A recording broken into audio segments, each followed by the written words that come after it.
무한하신 하나님, 전지전능한 이 개념을 불교로 끌어다가 만든 거예요. 그러니까 이름만 불러도 된대. 가만히 생각해봐요. 이름만 불러도 그가 와서 구원해주는 근거는 뭐야? 라고 누가 물어봐요? 아니, 잠깐 생각해봐요. 백제 유민이 나라가 망했는데 네 아미타불 10번만 부르면 부처가 와서 너를 구원해 줄 거야 할 때 논리적으로 한번 설명해 보세요. 어떻게 그게 가능합니까? 불교 어느 경전에 나옵니까? 이게 지금 물어보는 심정이에요? 아니죠. 지금 무슨 얘기를 하느냐면 알파 코스, 오메가 코스는 굳이 따로 있는 게 아니라는 거예요.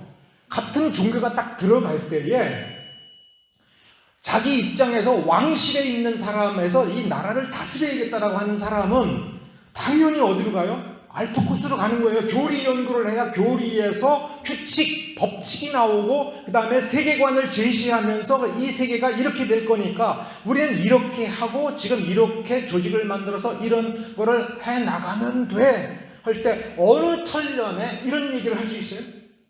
언제 그렇게 해가지고 무슨 천국이 만들어져? 이렇게 얘기할 수 있어요?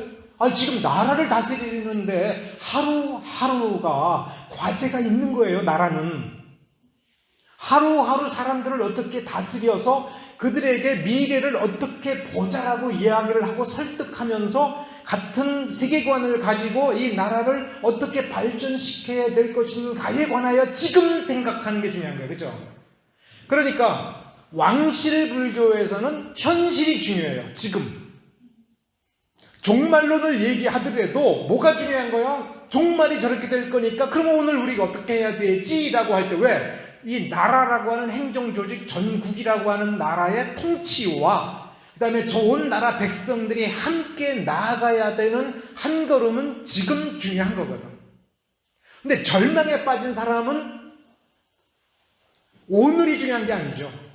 종말이 빨리 왔으면. 이게 알파 코스예요. 그러니까 불교가 이런 식으로 나아가는데 고려가 망했잖아. 그러면서 조선을 개국할 때에 누가 주도권을 잡았어요? 선비, 유학자들이. 그래서 숭유억부를 했잖아요. 숭유억부를 하는데, 자, 여러분이 조금 더 디테일하게 보면 고려라고 하는 나라는 불교 국가이고 팔만대장경을 만들었고 왕실에서도 팔관회니 연등회니 해서 국가 재정으로 불교 행사를 했지만 나라를 다스리는 그 방법, 중앙 관청을 움직이는 거는 뭘로 했느냐면 유학으로 했어요. 유교로 했어. 그래서 고려를 불교 국가다라고 딱 못 박는 사람 보고 학자들은 뭐라 하냐면 반만하는구만 이렇게 돼요. 그러면 거꾸로 조선이 유학자들이 만들었으나 세종대왕이 뭐예요? 불교 신자였어요. 세종대왕이 지으라고 한 게 뭐예요? 석보상절이야. 석가의 그 공덕을 찬양하는 일종의 서사시를 짓도록 했어요. 그리고 계속 불교를 믿었어요. 그러니까 개인의 신앙으로. 그래서 학자들은 세종이 왜 이렇게 불교에 심취하게 됐느냐 할 때 자기 마음의 의지처인 자기의 아내, 자기 정실 부인이 죽으면서 마음에 상처를 받고 마음의 갈피를 못 잡아서 그때부터 이제 고민하는 게 과연 죽음이 뭔가 이것을 고민하면서 당시로서는 빠질 수 있는 종교가 불교밖에 없으니까 불교에 매달린 거예요. 자, 이런 경우, 그 다음에 조선시대에 불교가 뭐가 사라져요? 교리를 연구할 필요가 없어지죠. 그렇죠. 조선 불교는 교리를 연구할 필요가 없어요. 자, 그거는 예를 들어서 조금 전에 설명한 것처럼 교리를 연구할 때에 이 교리는 무엇으로 가고 있어요? 세계관으로 가요. 항상 교리 연구는 이 불교 세계관에 대해서 고민을 하는 겁니다. 그리고 세계관을 고민하는 이유는 그 세계를 살아가는 인간들의 인생관을 설명하고 제시하려고 하는 거예요.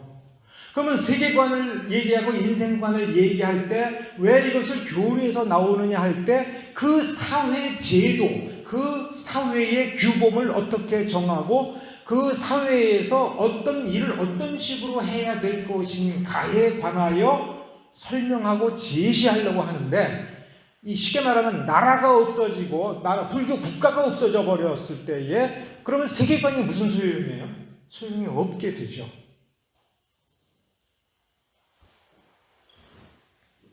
자, 그러면 제가 조금 다른 얘기를 할게요. 그러니까 요거부터 정리할게요. 내가 그거 잊어버릴 뻔했다. 불교를 그 원리를 따져가서 석가로 얘기하면 불교는 뭐냐면 수양법이에요. 수령. 그러다가 5세기 때에 획기적인 발전을 하면서 교리로 들어가요. 중국의 교리 불교로 들어가요. 그래서 삼론종이 나오고 막 그래요. 그러니까 삼론종 교리 불교예요. 왜 그래요? 여기 신세계거든, 중국이.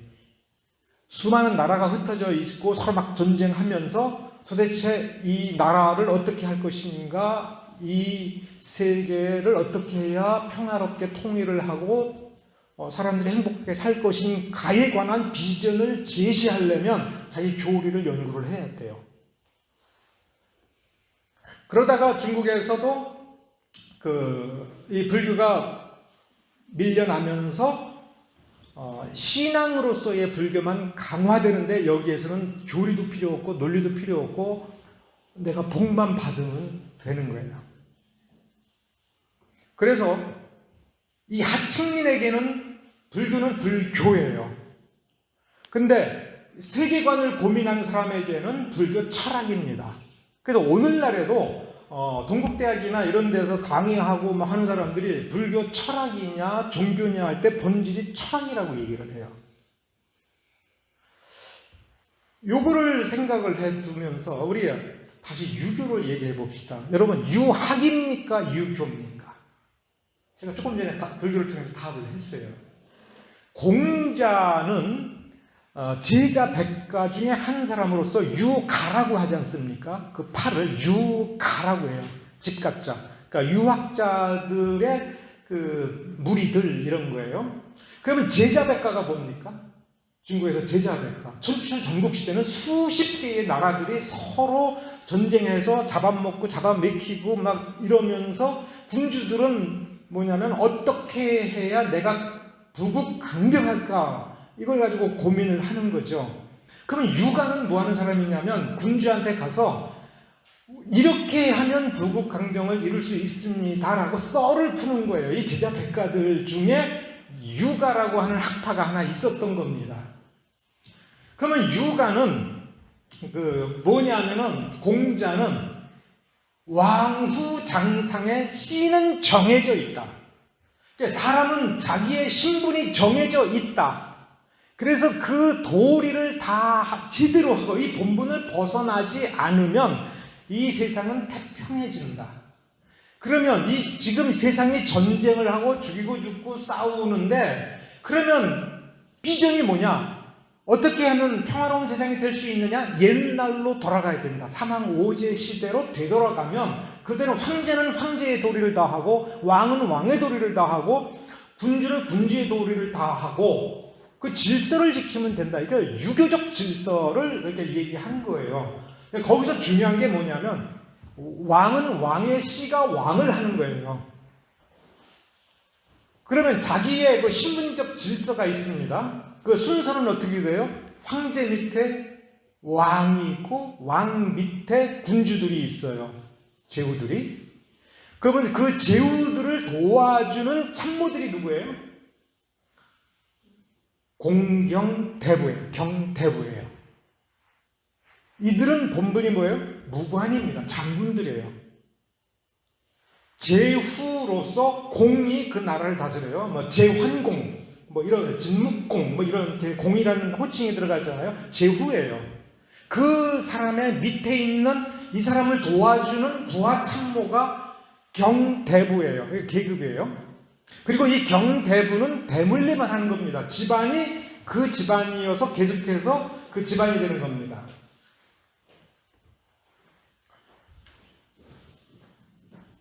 그러면 선비는 계급이 어디에 들어가요? 대부 밑에요. 원래 공자시대에는. 그러니까 공경, 대부, 사. 근데 조선시대에 들어오면 어떻게 돼요? 사, 대부. 누가 더 높다고요? 대부보다? 사가. 조금 전에 제가 뭐라고 그랬어요? 대부는 본 신분이 뭐라고? 무관. 그러니까 장군들이에요.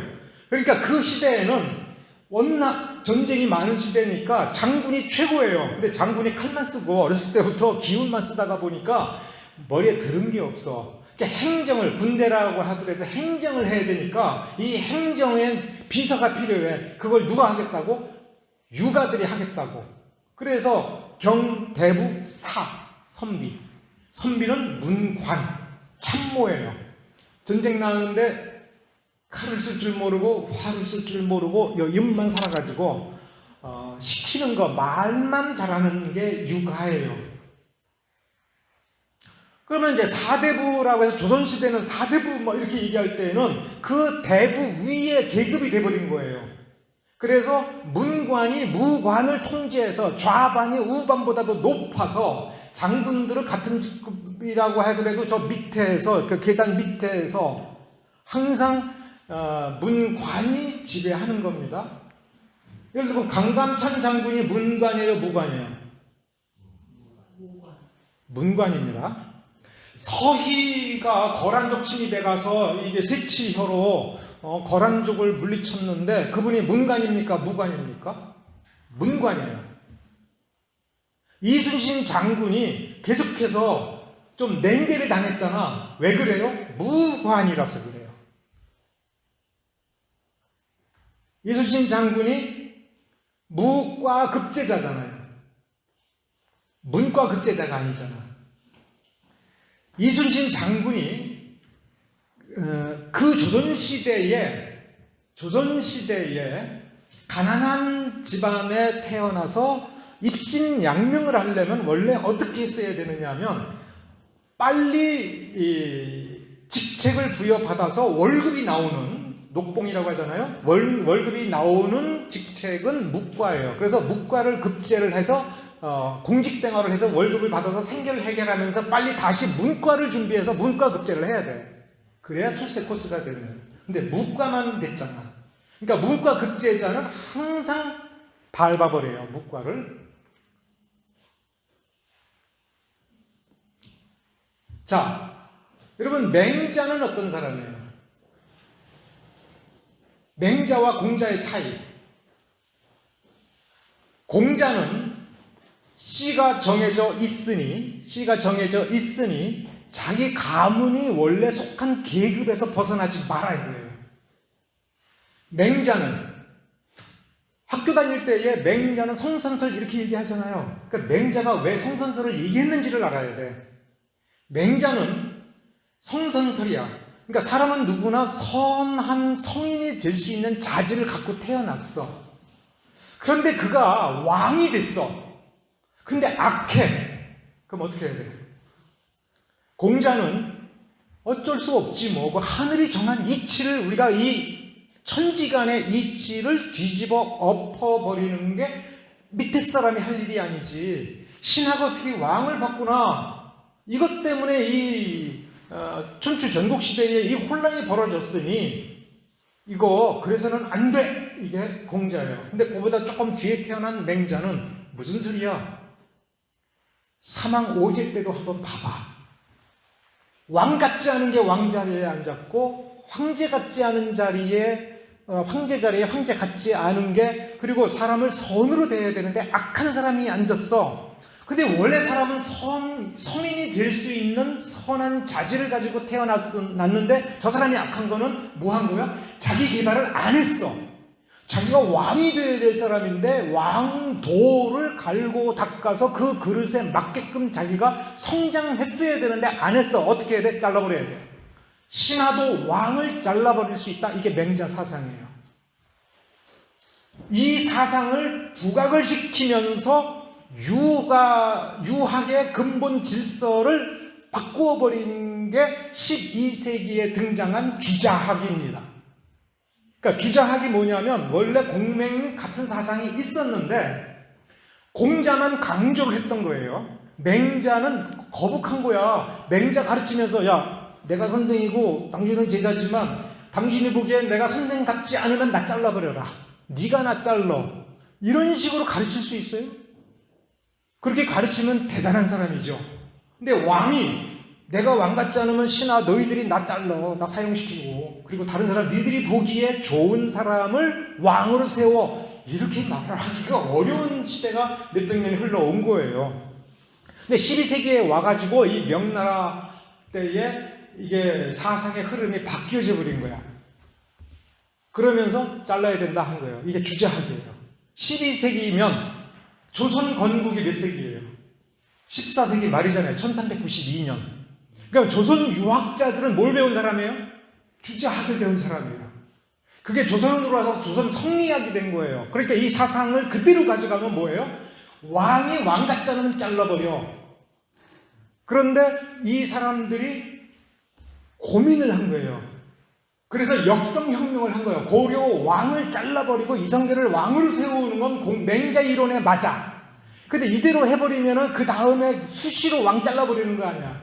그러니까 이성계 집안하고 유학자들이 암묵에 타협을 한 거야. 맹자 월칙으로 가는 게 맞아.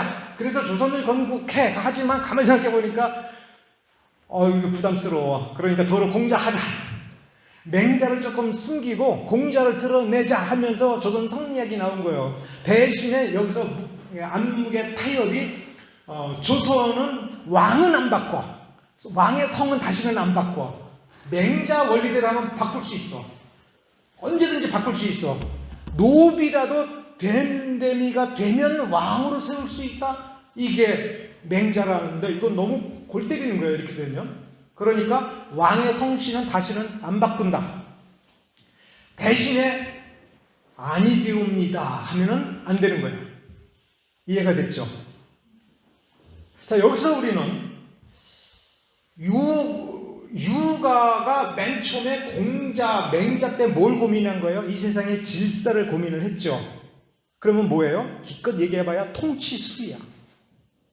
다시 그 명나라 이전까지를 생각을 해봐요. 7세기, 8세기, 9세기, 10세기 중국을 생각을 해봐. 황실에서는 뭘 배워? 황태자의 도, 왕자들의 도를 가르칠 때 뭘로 가르쳤다고? 지난 시간에 얘기했습니다. 도덕경으로 가르친 거예요. 도덕경이 원래 병법이에요. 무슨 병법이에요? 황제의 병법이에요. 그리고 그때의 관념으로는 황제를 갈아친다는 건 거의 불가능한 거예요. 그리고 그 다음 황제가 되는 거는 그 전에는 장남이 했단 말이에요. 청나라 때 오면 좀 바뀌어요. 청나라 때 나중에는 이제 태자를 안 세워요. 원래 태자를 안 세우고 누구도 될 수 있어라고 이렇게 그 정도로만 긴장감을 주어요. 근데 따지고 보면 그 옛날에 보면 장남이 황제 자리를 계승할 때에는 내 자리에 대한 걱정은 없어요. 그러니까 이 신하들을 어떻게 다스릴까라고 할 때, 그리고 신하들이 최선을 다하여 이 나라를 발전시켜야 되잖아. 그러기 위해서는 규정을 하면 안 되고 신하들을 통제하려고 하지 말고 재량권을 주는 기가 막힌 용인수를 발전을 시켜야 돼요. 이게 도덕경을 가지고 그걸 하는 거야. 그런데 그래서 이게 이 도덕경을 만들 도교를 적극적으로 황실에서 가르치기 시작한 거는 수나라서부터 시작이 돼서 오랜 세월이 흘러가면서 당나라 4대 왕 때는 확실하게 도교로 방향을 잡아요. 그런데 그 무종 때 15대 와서는 그 황제 자신도 도교의 종교로 빠져버려요. 그래서 도교가 종교가 그러니까 뭐냐면 통치술에서 종교로 가면서 이상하게 된 것은 뭐냐면 거기에다가 신선 사상을 집어넣어서 그래요. 신선이 된다. 그러니까 무종도 신선이 되려고 이상한 거 많이 먹은 사람이에요. 그러니까 예를 들어서 불로장생, 진시황이 불로장생약을 구한다 할 때에도 그 개념이 신선사상에서 나온 거예요. 불로장생할 수 있는 약이 있다. 그 약을 찾아야 된다라고 하는 거. 그러니까 불로장생하고 연결되는 게 신선이에요. 그렇죠? 수백 년이 흘러도 나는 나이 안 먹어. 나는 구름 타고 다녀. 이렇게 되는 거예요. 자, 그러니까 황실은 도교, 노장 사상으로 통치수를 익히고 유가들은 유학이라고 해가지고 이 세계를 해석을 하고 이 세계를 어떻게 다스릴 것인가에 관한 세계관과 인생관과 행위 규범들을 뽑아내야 되죠. 이게 유학의 학문하는 도리가 그거예요. 그래서 유학자들은 항상 어떤 이야기를 하냐면 이 나라가 당면한 문제는 뭐다. 이 나라가 장차 무슨 어려움에 당할 것이다. 그러면 우리는 이렇게 대비를 지금 해야 된다라고 유교적 원리에서 사서삼경에서 답을 끄집어내서 제시를 하는 게 유학입니다. 그런데 여기에 지금 보면 여러분 유교라고 하잖아요. 유교는 누구한테 필요한 거예요? 즉 종교로서의 유학, 종교인 유교는 누구한테 필요한 거예요? 하층민한테. 하층민한테. 제사를 드리는데 절 2번 하잖아요. 여러분은 신실해서 몰라? 예전에 죽은 사람을 장사 지내러 싣고 가는 거를 뭐라고 불러요? 상여라고 하죠. 여러분, 여가 무슨 뜻이에요? 여가 무슨 뜻이에요? 여는 왕이 타는 수레예요. 상여라고 하는 그게 죽은 사람의 관을 올려놔서 그렇지 그 관을 치우고 거기에 살아있는 사람이 앉으면 누가 앉는 거예요? 왕이 앉는 거예요.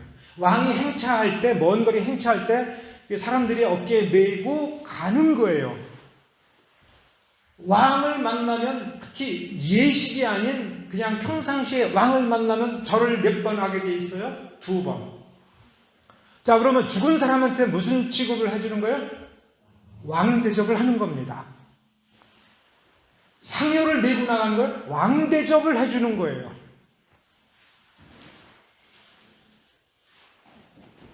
자, 임금이 죽어서 묻히는 능이잖아요.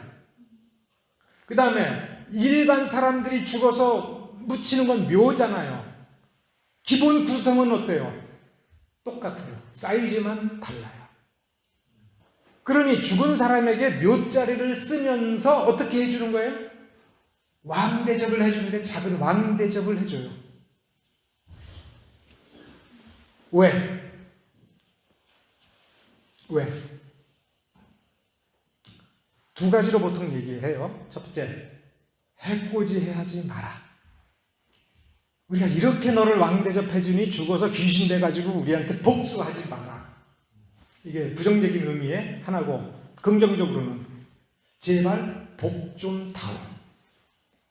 죽어서 귀신이 되고 죽어서 하늘나라 갔으면 영험한 존재가 되었으니 우리를 굽어 살펴서 우리 복 주어서 우리 잘 살게 해다오. 그래서 제사를 드릴 때에 왜 드린다라고 얘기해요? 우리가 이렇게 사는 게 조상님 덕이니까, 이런 식으로 설명하잖아요. 근데 이게 바뀐 겁니다. 공자는 제사 드렸어요, 안 드렸어요? 제사를 안 드렸을 뿐만 아니라 반대했어요. 다른 사람들이 와가지고 제사 좀 드리지 라고 얘기했을 때 뭐 알아들여? 그 쓸데없는 짓을 왜 해? 이렇게 얘기했던 사람이에요. 왜? 공자의 가르침 속에는 사람은 죽어서 영혼으로 존재한다라는 사상이 없고 그걸 부정을 했어요. 육신은 땅에 묻혀서 썩는데 영혼은 기운으로 바뀌어서 흩어진다 그래서 없어진다 그랬어요. 그럼 제사 드릴 필요가 있어요? 없어요.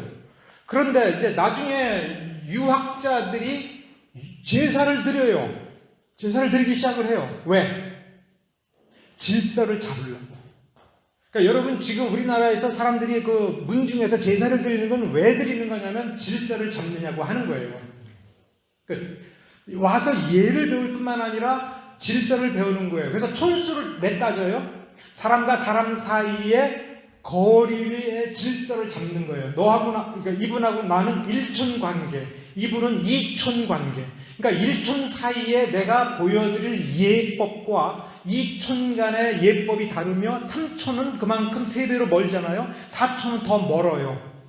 그러니까 4촌을 1촌처럼 대해서도 안 되고 1촌을 4촌처럼 대해서도 안 되는 거예요. 그래서 1촌일 경우에는 이렇게 하고 2촌은 이렇게 하고 당신과 나 사이의 질서는 이거고 촌수 따져가지고 질서를 딱 잡느냐고 이 제사가 유용하다는 것을 발견한 겁니다. 이제 그러면서 조상의 음덕을 기린다라고 하면서 힘센 정치 권력, 왕실을 기준으로 해서 그 다음에 제후들, 그 다음에 사대부들의 이 질서를 딱 잡아서 나라의 질서를 잡는데 유용하다고 보는 건데 그 밑에 하층민들에게는 종교가 필요한 겁니다. 왜? 사는 게 힘들잖아. 여러분 조선시대 때에 노비가 몇 프로라고요? 노비가 몇 프로예요? 조선시대 때 평균적으로 노비가 50에서 60%가 노비예요. 조선시대로 따지면 여기 있는 사람 중에 절반은 노비야. 길 가다가 만나는 두 사람 중에 한 사람은 노비야. 그래서 여러분 성경을 번역할 때에 슬레이브라고 하는 킹제임스 버전의 그 단어를 원래 뭐로 번역을 해야 되냐면 노비라고 번역을 하는 게 현실적으로 딱 오는데 그거 노비라고 번역을 못하고 종이라고 번역을 했습니다. 일부러. 왜? 노비라고 번역을 했으면 당시 조선 말기에 대다수 조선의 민중들은 기독교에 대해서 분노를 했을 거야. 그 자체를 보고도. 그러니까 우리는 이 신은 되게 못된 양반이네 이렇게 되는 거예요. 가령 주고 하고 그렇게 착취하고 해서 밀란이 수없이 일어나는 게 조선 말기잖아요. 근데 다 이게 학정이었거든. 학정도 양반들의 학정이었단 말이에요. 그러니까 그 노비라는 단어를 번역을 해놓으면은 나는 주 예수 그리스도의 종 그러면 예수 그리스도는 못된 양반이 돼버리는 거예요. 그러니까 노비라는 단어로 번역을 해야 현실적으로 맞지만 그거를 빼고 잘 안 쓰는 종으로 한 거예요. 이 종자를 보면 무슨 개념이에요? 쫓는다라는 개념이잖아. 내가 주님을 쫓는다라고 설명을 해버리면 그러니까 종 맞네 이렇게 되지. 너는 신분이 노비 신분이야 이렇게 설명을 하면 확실하게 그 단어의 뜻은 이해가 되거든요.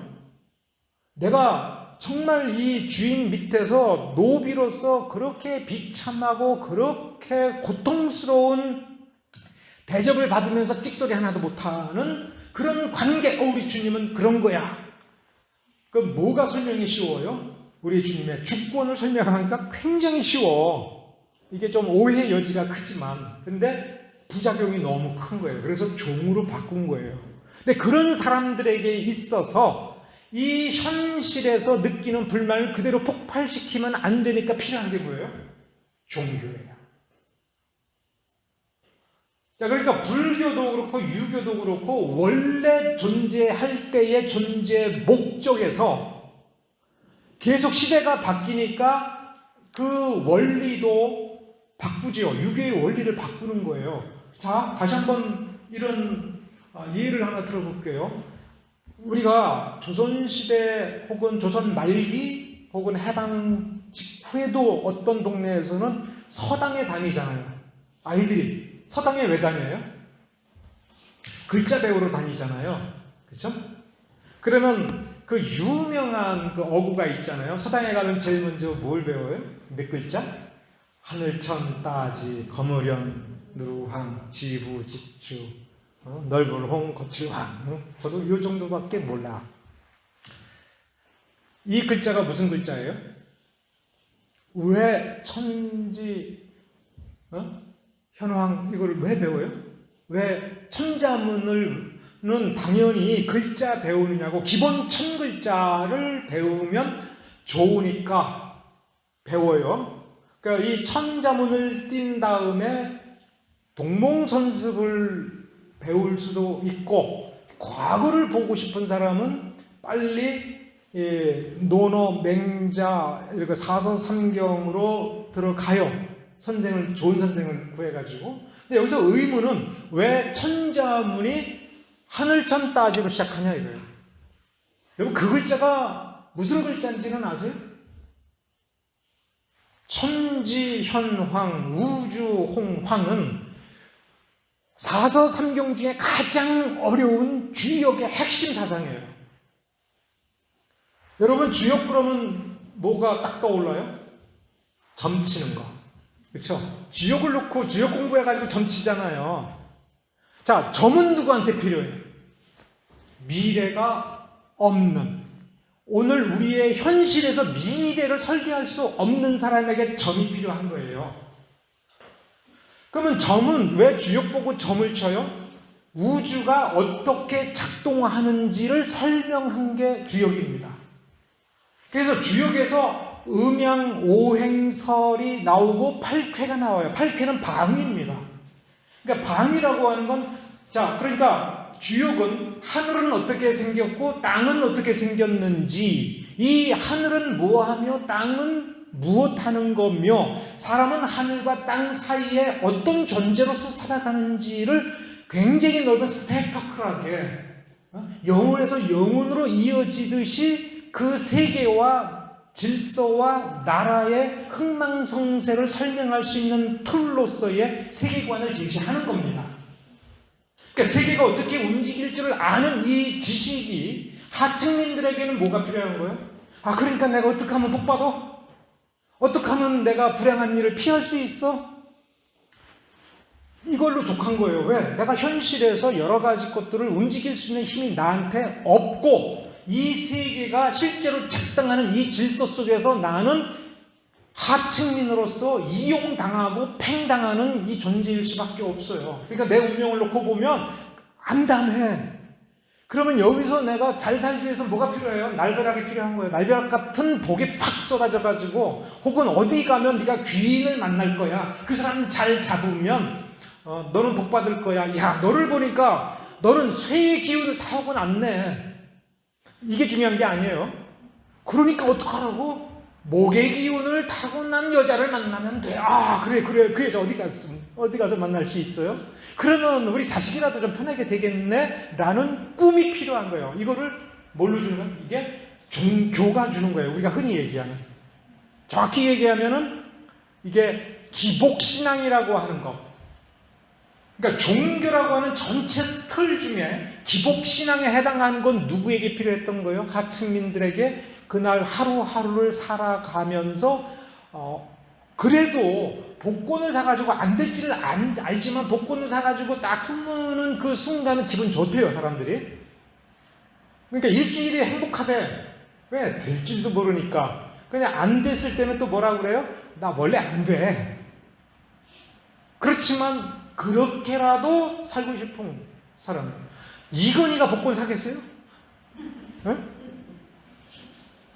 이재용이가 복권 사겠어요?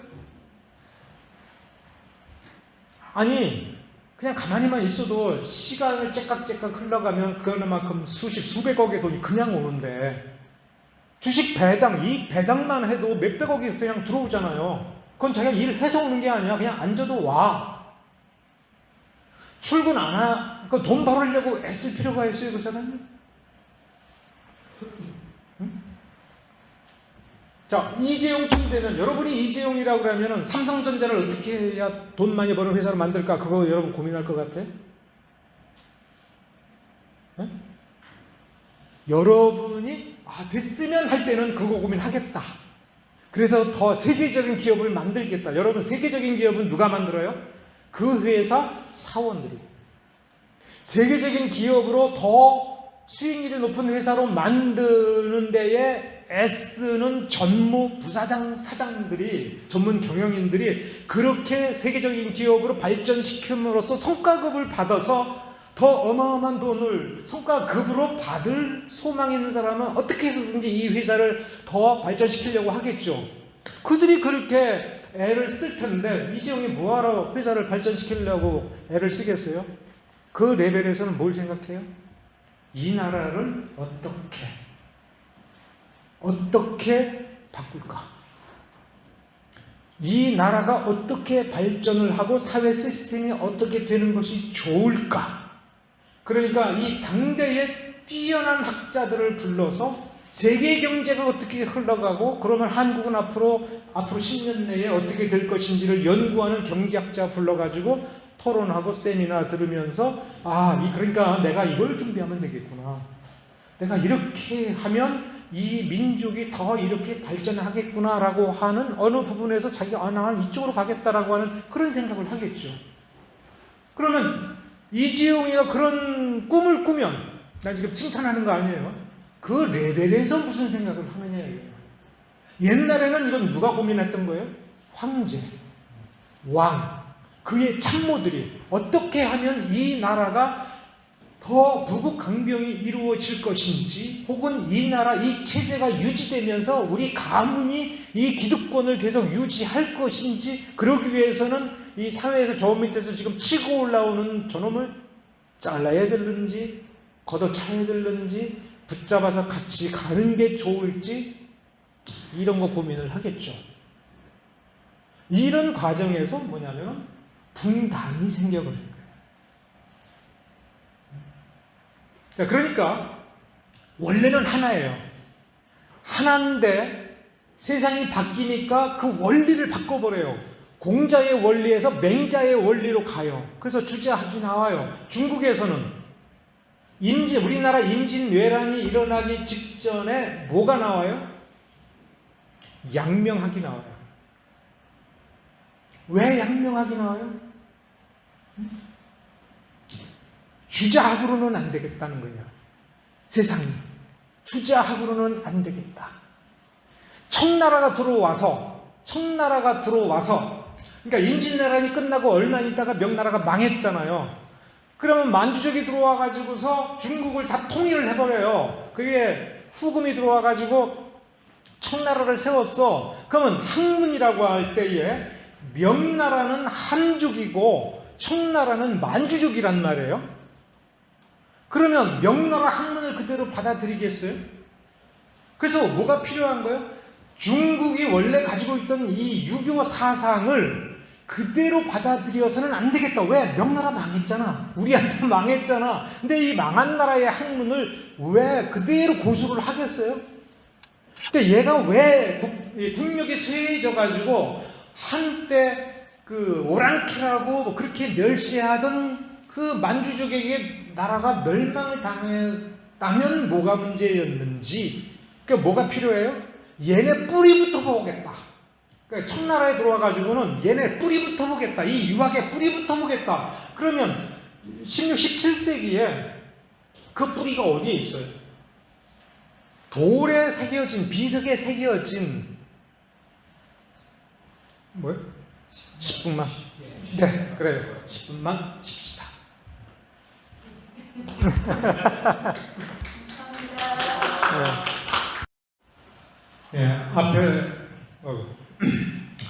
앞에서 강의한 내용을 이제 조금 마무리 정리를 일단은 하겠습니다. 유학으로 시작해서 유가에서 유학으로 가고 거기에 종교가 되어서 유교, 이 성격이 다 있는 거예요. 그 다음에 불가, 지금 불교 안에서 자기네들 불가라고 얘기해요. 집값자 써서. 그것이 불교 철학이었다가 불교라는 종교예요. 그러니까 한 시대를 딱 놓고 보면 계급에 따라서 자기 계급이 하는 역할에 따라서 교리를 연구하면 상층부예요. 근데 종교로 가서 이게 기복적으로 가면서 심정에서 종교적 열정 쪽으로만 가면서 추구하는, 그러니까 아까 얘기한 알파 오메가 전략으로 가면 흔히 얘기하는 종교가 돼버릴 수 있어요. 그럴 때 조금 더 얘기한 것처럼 종교에서 기복신앙 쪽으로 갈 때에는 심리학자들이 뭘 주목을 하냐면, 그리고 나타내는 중요한 특징이 뭐냐면 내용이 없어요. 오메가 전략에 집중할수록 내용이 없어요. 그렇죠. 내용이 있을 수가 없어요. 세계관이 있을 수가 없고, 그래서 가장 기본적인 몇 가지를 가지고 반복하면서 뭐를 형성하냐면 사람들 사이의 유대감, 그 다음에 친밀감, 이런 것들을 형성하면서 그 안에 섹트를 형성을 해버려요. 전략입니다, 이게. 그래서 이단 종파라고 하는 것이 나오는데, 문제는 이 기복적으로 가는 사람들에게 있어서는 교리는 원래 처음부터 없어요. 몇 가지 단어만 반복하고 거기에 따라서 자기의 소망을, 희망을 거기다가 쏟아 부으면서 난 이렇게 될 거야. 그래서 대표적으로 나오는 게 뭐냐면 지극정성을 다하면 우주가 나서서 도와준다. 이게 무슨 원리예요? 오메가 전략이에요. 그러면서 요거를 반복을 하면서 거기에 대한 강한 확신을 갖게 만드는 거예요. 그 강한 확신을 갖게 만들기 위해서는 어차피 여기에는 교리와 논리 체계가 없으니까 일종의 세뇌 공작과 같은 분위기를 만들어요. 그러니까 이제 뭐에 치중하냐면 감정적이 돼요. 기독교에도 이게 나타나는 게 뭐냐면은 웨슬레를 보면 웨슬레는 신학화하는 작업을 하지를 않았어요. 그래서 교리를 놓고 보면 존 웨슬레가 감리교를 만들 때에 신학적인 어떤 원리에 대해서 일체 고민을 하지 않았고 평생을 사역하면서도 사람을 얻어서 자기의 추종자를 만드는 데에 치중을 했지, 이 사람들에게 그 종교, 웨슬레가 추구하는 종교의 근본 원리가 뭐다라고 하는 부분에 대해서 깊이 고민을 하지 않았어요. 그러면 예를 들면 이런 거예요. 신학적으로 칭의, 이신칭의라고 하는 건 매우 중요한 주제입니다. 이 주제가 종교개혁 전체에 있어서 로마 카톨릭과 개신교, 그 다음에 루터파와 개신교 안에 루터파와 개혁파, 혹은 아나바프티스트 뭐 이런 쪽을 가를 때에 그 차이가 뭐냐라고 하는 걸 하나만 들어봐라 할 때에 이신칭의 교리예요. 이 교리를 어떻게 설명하느냐에 따라서 로마 카톨릭이, 왜냐하면 성경에서 믿음으로 의롭게 된다라고 하는 것을 다 똑같이 믿는데 이 내용이 뭐냐라고 하는 것에 대해서 로마 카톨릭이 다르고 루터파가 다르고 개혁파가 다른 겁니다. 그런데 신학을 공부하지 않은 사람은, 이 교리를 깊이 공부하지 않은 사람은 들어도 이게 몰라 헷갈려버려요. 그러면 여기에서 중요한 질문이 이제 있어요. 칭의는 몇 번 일어나나? 이신칭의는 살면서 몇 번 일어나냐? 할 때 개혁파 답은 분명해요. 루터파도 분명합니다. 근데 웨슬리는 묘한 대답을 해요. 한 번이기도 하고 여러 번이기도 하고. 그런 거 왜 그렇게 얘기하냐면, 여기 보면, 그러니까 이렇게 질문한 거예요. 이제 조금 각색해서 얘기하면, 이 성경 보면요, 이신칭의는 요때 한 번, 평생에 한 번 일어나는 것 같은데요. 근데 여기 보면 살다가 나중에 다시 또 일어나는 것 같아요. 그러니까 웨슬리가 그래 맞아, 한 번이기도 하고 여러 번이기도 하고. 그러면요, 믿고 구원받는데 나중에 믿음을 잃어버렸을 때 다시 믿으면 다시 구원받는 겁니까? 그렇기도 하고 아니기도 하고. 헷갈려요? 그죠? 그러면 만일에 여러분이 존 웨슬레라고 하면은 그런 질문 받고 집에 가서 어떻게 하겠어? 밤새워서 공부하겠지. 이거를 뭐라고 대답을 해줘야 이 사람이 평생 이 문제 가지고 고민하지 않고 이거를 해결을 함으로써 그의 신앙이 흔들리지 않고 무슨 시험이 와도 다 이겨나가기 위하여 어떤 원리의 답변을 내가 해줘야 되느냐. 이거 한 번이면 한 번이고 여러 번이라고 하면 여러 번이지. 그렇죠?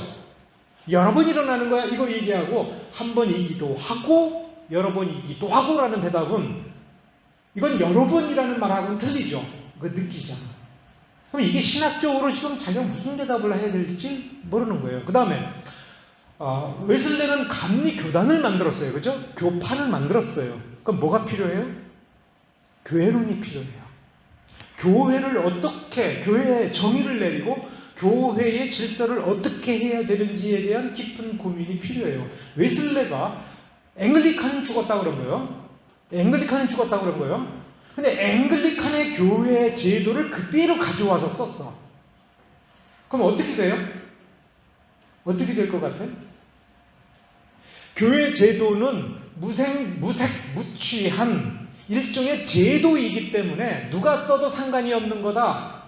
자동차를 누가 타도 상관이 없는 거야. 그 자동차가 흉기가 될지 좋은 물건이 될지는 운전하는 사람 마음대로야. 그 사람의 특성, 그 습관, 그 사람이 그날 술을 마시고 운전을 하느냐, 제정신으로 운전을 하느냐, 피곤해서 졸면서 운전하느냐에 따라서 이게 흉기가 될 수도 있고 안 될 수도 있다와 똑같은 교회로는 그런 제도적인 무색무취한 중립적인 물건이냐 이거예요.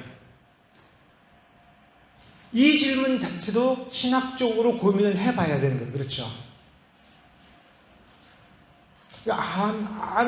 하나도 이제 준비하지 않았으니까 그냥 갖다가 썼어요. 그러면 후대에 있어서는 이거 어떻게 해야 될 것이냐에 대한 고민이 매우 필요한 거예요. 자, 거기는 이제 우리 주제에서 조금 벗어난 거니까 우리 주제로 돌아가기 위해서 지난 강의에 매우 중요하게 제시한 명제가 있어요. 세상의 모든 종교는 진리를 추구하는 거다라는 말을 한 적이 있죠. 자, 그러면 오늘 길게 설명을 했는데 불교와 유교에서 진리를 추구한다라고 할 때 이게 무슨 뜻이 돼요? 이게 무슨 뜻이 돼요? 자, 불교의 역사, 유교의 역사를 놓고 보니까 계층에 따라서 취하는 입장에 따라서 교종 불교로 가서 오교구산 불교, 고려 말기에 오교구산의 여러 교종 교파로 나눠져요. 그러면 거기에 진리가 있는 겁니까? 진리를 추구하는 겁니까? 그 다음에 고려가 망하고 나서 산으로 쫓겨가니까 교리 다 갖다 버리고서 가서 묵상 수행하고 선불교로만 발전을 해요. 그러면서 무슨 논쟁에 빠지느냐 하면 교리 공부는 뭐하러 해? 수행은 뭐하러 해? 일단 깨달음을 얻고 나서 도를 닦아야 그게 의미가 있지. 그러니까 선행을 예수 믿고 구원 받은 뒤에 선행을 하면 그 선행은 의미가 있죠. 그러면 예수 믿기 전에 선행을 하는 건 의미가 있어요, 없어요? 이거 가지고 논쟁을 하는 거예요, 지금. 그러면 이 불교에서 이런 종교에서 진리가 있다고 지금 보는 거예요, 사실은? 세상 바뀌면 다른 데에서 원리를 가져오니까 또 주자가 12세기에 맹자에 초점을 두면서 맹자가 성선설적인 얘기를 했어요. 원래 사람은 성인이 될 자질을 가지고 태어났다. 그래서 이거를 개발을 해야 된다. 그래서 수신제가 지금 평천하예요. 자질이 있으니까 이렇게 자기 개발을 해야 된다라고 할 때 그러면 이 자질에 대한 연구를 해야 되죠. 근데 유교에서는 원래 공자는 뭐라고 그랬어요? 사람이 죽으면 영혼은 기운이 되어서 흩어져 없어진다 그러면 연구할 게 있어요, 없어요? 없잖아. 그러니까 어디서 가져와요? 불교의 심학, 마음학을 가지고 와요. 응? 왜 불교는 왜 마음을 연구를 했어요? 내 자아는 존재하지 않는데 내 마음은 왜 괴로움을 느끼느냐 이거예요. 내 마음이 무언가에 집착을 하면 보면서 집착을 하고 생각하면서 집착을 하고 먹으면서 그 맛에 집착을 하고 누리면서 편안함에 집착을 하게 되는 이 마음의 실체는 뭐냐 이거야. 내가 없는데 마음은 있어. 이게 뭐냐? 이거를 연구를 수백 년 동안 하는 거예요. 그래서 오온이라든가 뭐 온갖 심리학에 관한 이야기들을 많이 만들어냈어요. 이거를 끌어들인 거예요. 그러니까 주자학은 불교를 끌어들이고, 불교는 중국에 와가지고 처음에 들어올 때 구마라스비 번역을 하면서 공사상, 색즉시 공 이런 식으로 번역을 하면서 도교 노자 장자의 도교적 가르침이 들어가서 노장 사상에서 말하는 그걸로 불교를 해석하면서 제시를 한 거예요. 왜 그렇게 해요? 진리니까 그렇게 하는 게 아니라 그 세계에 중국에 침투하여서 중국에 의미 있는 종교가 되려고 하니까 어떤 종교성보다는 엘리트들을 파고 들어가서 그 세계관을 설명을 해야 되니까 먼저 그 사람들 머릿속에 있는 그 지식 세계에 들어가려고 그거를 끌어들이면서 도교화를 해버린 거예요, 불교가. 이게 중앙아시아에 있는 그 법화경이니 금강경이니 하는 거하고는 이거를 해석하면서 도교처럼 해서 그 황제의 통치술이 되고 관료들의 행정 규범의 원리가 되고 싶었던 겁니다. 근데 그걸 어디서부터 연구를 하는 거예요? 마음을 연구를 하는 거예요. 이거를 끌어들여서 그 조선시대의 이황, 이런 사람들이 했던 그 사단 칠정론, 사단. 그 인간의 마음의 구성 원리를 가지고 논쟁을 한 겁니다. 그러니까 이 유학자들의 이 논쟁은 유교가 원래 중국에서 왔잖아요. 유교의 본산지에서도 하지 않았던 논쟁이에요. 그런데 이 조선의 유학자들이 그 논쟁을 하게 된 거는 불교가 그만큼 교리로 발전을 시켜와서 소화가 되었던 거예요. 정도전이 불시잡변을 쓰면서 불교를 깠잖아요. 그러면 사람들이 모르는 게 있어요. 조선을 건국한 정도전을 위시한 이 유학자들, 목은 이색, 이 사람들이 원래는 불교학자들이었어요. 어렸을 때부터 불경을 연구를 깊이 했던 사람이고 수도 생활까지 했어요. 절에 들어가서. 그래서 불교의 본질을 파악하고 나서 보니까 이건 안 되겠다고 생각한 거예요. 어떤 점에서 안 되겠다고 생각한 거예요? 나라를 이끌어가고 새로운 나라를 건설하는 데 있어서 이 불교는 써먹질 못하는 거다. 이거 들어가면 망한다. 그러니 못하게 해야 된다라고 생각을 한 겁니다. 그러니까 이 불시잡변은 읽어보면 지금까지도 불교를 비판하는 데 있어서 불시잡변만큼 잘 쓴 책이 없어요. 왜? 직접 그 불교 신자로서 불경을 깊이 연구를 하고 거기에 이미 12세기서부터 150년 전, 200년 전부터 주자학이 발달한 중국의 유학을 가지고 대비해 놓고 오면서 앞으로 나라는 이렇게 되어야 되는데 이 고려 가지고는 안 되겠다 할 때 맹자를 가지고서 역성혁명을 일으켜버린 거예요. 이게 지금 무슨 얘기예요? 진리를 추구한다라고 하는 이 말 속에서 이미 진리는 없는 거예요. 날마다 현실만 있는 거야. 오늘 어떻게 살 것인가에 대해서 이데올로기를 제시를 하고 하층민들에게 반발을 하지 못하고 여기에 수용하면서 긍정하면서 따라가는 기복적인 그 내용을 가지고 만족하면서 따라가는 하층민들을 이끌어가는 것으로서의 종교가 세상 종교인 거예요. 그러니까 이렇게 이 발전을 철학에서 말하는 변증법적 발전이에요. 해겔의 변증법이 왜 기독교인이 수용할 수 없는 거예요? 수용해서도 안 되는 거예요? 존재하는 모든 것은 변한다 이거예요.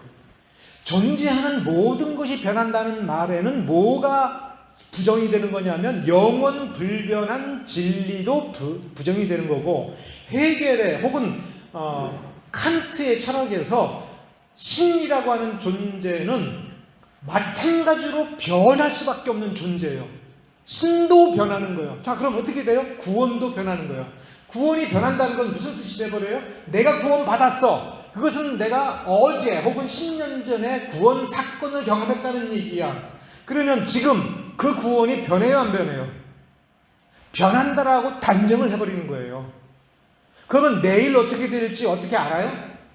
내일을 예측할 수 있어요? 없습니다. 변증법적 정반합으로 변하더라도 이것이 무엇과 어떻게 결합을 해서 무엇을 만들어낼지는 가봐야 하는 거예요. 그러니까 진리는 없는 거예요. 진리를 추구한다는 말은 추구하는 자세로 현실에 끊임없이 적응해 가야 된다라고 하는, 이것이 이방 종교의 특성입니다. 그래서 만일 우리 사이에 이단적인 어떤 성향이 있다라고 할 때는 우리 안에 원래 가지고 있었던, 그 다음에 우리 바깥에 이 문화가 가지고 있었던 뭐예요? 신부정적인, 심지어 신들도 변하는, 그래서 불교나 힌두교의 신도 뭐예요? 항상 변해요. 신들도 뭐를 해야 돼요? 도를 닦아야 돼요. 마음 수련을 해야 돼요. 그래서 신들도 계급이 올라가야 돼요. 올라가지 않으면 어떻게 돼요? 계급이 떨어져요. 계급이 떨어지면 어떻게 돼요? 이 세상의 현세로 다시 들어와서 인간이 돼버려요. 그래서 우리가 어렸을 때부터 들었던 동화 얘기에 신선이 죄 짓고 쫓겨나가지고 여기서 사람으로 태어나가지고 그러면서 뭐 몇 가지 착한 일을 하면 다시 뭐 하늘로 돌아가고, 그 신들의 세계에도 신들 중에서도 가장 높은 단계까지 올라가더라도 거기서 잘못하면 굴러 떨어져요. 다만 떨어질 확률은 인간들보다는 극히 적지만 분명한 건 계속 공덕을 쌓지 않으면 계급이 떨어지고 굴러 떨어져서, 그래서 예를 들어서 지옥이 몇 가지예요? 불교에서는 8한지옥, 8열지옥에서 28, 16, 16개 지옥이 있어요. 그 중에 제일 뜨거운 지옥이 무슨 지옥이에요? 그 왜 영화 제목으로도 나왔었잖아요. 무간도, 무간지옥. 무간지옥은 무간, 사이가 없는 거예요. 뭐냐면 뜨거운 게 불지옥이에요. 불지옥에 던져졌는데 쉴 틈도 안 준다는 거예요. 사이 없이 계속해서 이루 말할 수 없는 고통이 불러오는 거예요. 그래서 거기서 그 고통을 당하면서, 그러니까 쉴 사이 없이 고통을 당하니까 쉴 사 없이 비명을 지르잖아. 그걸 뭐라고 불러요? 아비규환. 그러니까 이 무간지옥에서, 그러니까 8열지옥 중에 제일 하층 지옥, 그러니까 지옥도 계급이 있어요.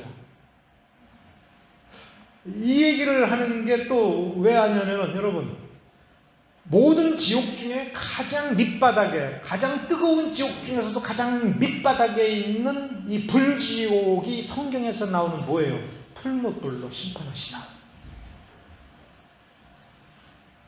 이게 다 성경 베낀 겁니다. 불교가 구약 성경 베끼고 신약 성경 베끼고 메시아 베끼고. 근데 교리 연구는 뭐예요? 상층부에서 어떤 포부를 가지고 하는 거예요. 그런데 그 속에는 항상 뭐가 있어요?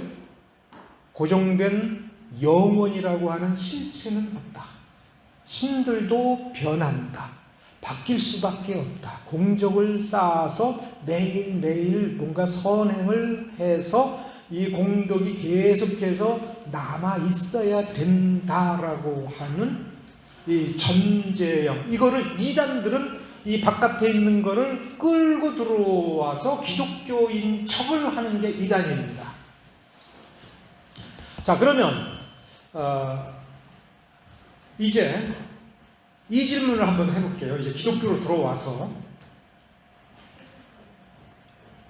목사가 되었던 전도사가 되었던 이런 말을 해요.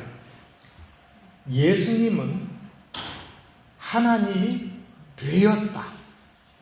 딱 이 한 문장을 했어요. 여러분 뭐라고 생각을 하시겠어요? 그 말을 들었을 때 예수는 하나님이 되었다. 이게 맞아요? 틀려요? 어떤 점에서 틀려요? 만일에 이걸 인정하면 어떻게 돼요? 하나님이 아니셨던 거예요. 네? 하나님이 아니셨던 거예요. 그러면서도 동시에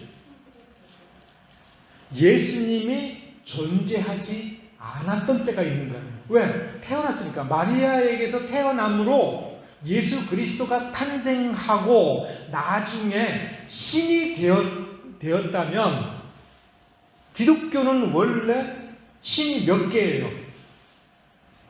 네? 아니, 나중에 예수가 신이 되어서 삼위일체가 된 거잖아요. 그렇죠? 그러면 삼위일체는 신이 한 개라는 거예요? 세 개라는 거예요? 어? 한 개라는 거예요? 세 개라는 거예요? 한 개. 자, 그러면 이게 또 이런 질문이 나올 수 있어요. 예수가 신이 되었어. 그러면 원래 있었던 신하고 이제 둘이 된 거 아니야? 그렇죠? 둘이 된 거 아니야? 원래 신이 없었어요. 예수라는 신이 없었어. 근데 태어나서 어떤 이유가 됐든지 시간이 흘러서 그가 어떤 공을 쌓았든지 간에 그가 나중에 신이 되었어. 그럼 이제 두 개 된 거 아니에요? 그러면 원래 있었던 신과 나중에 신이 된 예수라는 신은 이 둘은 같아요? 달라요? 다를 수밖에 없죠. 그렇죠? 그 다음에 다르면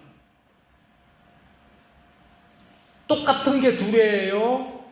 원래부터 신하고 신이 된 신하고 누가 더 높아요? 그렇죠? 자, 여러분이 생각하기에 예수는 원래는 신이 아니었다가 신이 되었다라고 하는 사람이 그렇게 가르치면서 이게 진짜 기독교야 라고 얘기를 하면 어떻게 되겠어요? 어떻게 되겠어요? 그것도 기독교예요? 또 왜 여러분은 아니라고 해요?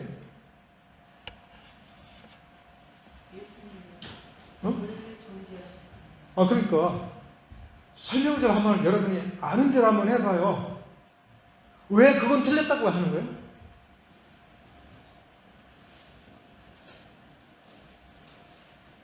응? 왜 틀렸다고 하는 거예요?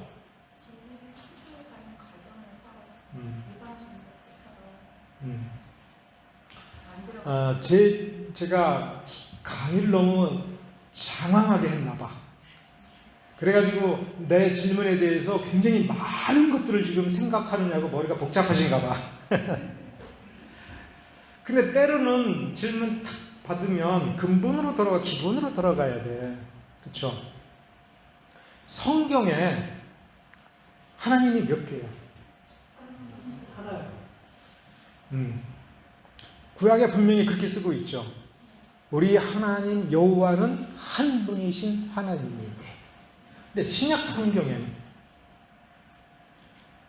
예수님께서 요단강에서 침례를 받고 무트로 올라오실 때에 하늘에서 어떤 일이 벌어졌어요?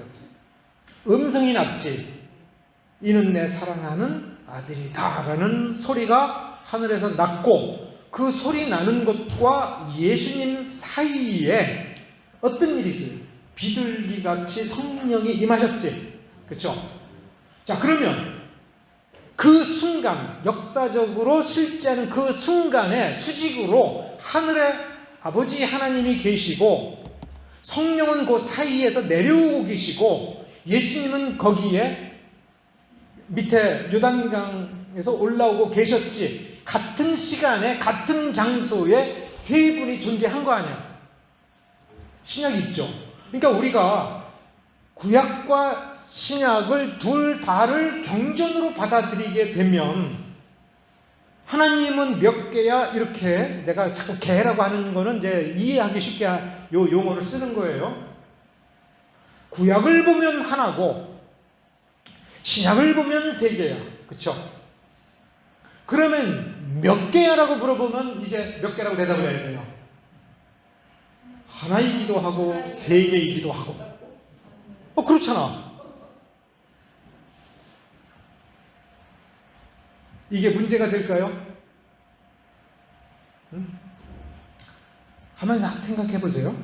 아까 요한 웨슬리 얘기를 했죠. 감리교 신자가 아닌 침례교 목사인 내가 볼 때에는, 자, 칭의가 몇 번 일어나는 거지? 라고 하면 웨슬리가 뭐라고 그랬다고요? 한 번이기도 하고 여러 번이기도 하고. 침례교 목사인 내가 보면, 그리고 개혁주의 신학을 한 내가 보면 그거만큼 엉터리 대답이 없어요. 근데 감리교회 다니는 신자들은 그거 문제돼야 안 돼요. 문제 됐으면 다 나왔지. 그쵸? 자, 다시 말하면 그냥 단순하게 왜 이방인들이 니네 도대체 신이 몇 개야? 그러면은 구약을 보면 한 분 하나님이시라고 해. 한 분이야. 딱 얘기를 해버려요. 야, 근데 나도 좀 들은 게 있는데 신약에 보면은 자, 요 장면을 보면 하나님 아버지가 계시다라고 했어요. 예수님이 항상 하늘에 아버지가 계시다고 그랬어.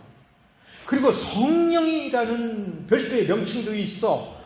그리고 예수는 성자 하나님이야. 그러면 셋이잖아. 그러면 거기다가 초대교회 신자가 뭐라고 그러겠어요? 셋이기도 해? 그렇게 넘어가죠? 문제가 돼야 안 돼요? 안 돼요. 신자들 입장에서는 문제 안 돼요. 초대교회 때, 우리가 초대교회로 돌아가자라고 얘기할 때, 초대교회의 사도들의 직접 제자 있죠. 그들의 설교문을 읽어보면, 지금 우리가 읽어보면 사실 평범해요. 별 이상한 게 없어. 그리고 뭐라고 대답을 하면 돼요? 너도 믿어봐. 믿으면 알게 돼. 이 한 분인지 세 분인지 네가 이 성경 말씀을 믿고 예수를 구세주로 믿고 와서 신앙생활하고 기도해서 주님 만나봐. 그러면 알게 돼. 하나이기도 하고 셋이기도 한 게 이게 뭔지. 문제돼요? 안 돼요. 아무 문제가 안 돼. 언제 이게 초대교회에 이 심각한 문제가 생기는 거냐 하면 불신자들이 야 니네는 이렇게 얘기할 때는 믿음으로 맞받아치면 돼요. 너도 믿어봐. 그러면 알게 돼. 그리고 그 믿음의 진실성을 어떻게 확인이 돼요? 어떻게 확인이 돼요? 박해받을 때. 죽인다고? 죽여.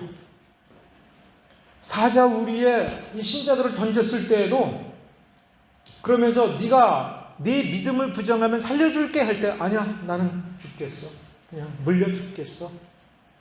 심지어 어떤 분은 박해가 오고 당하는 장면을 보니까 너무 끔찍하잖아요. 그거 알잖아. 그냥 나를 잡으러 와. 나 도망갔어. 그냥 다른 사람이 딱 그래. 야 너는 목사가 돼가지고 여기 도망가냐?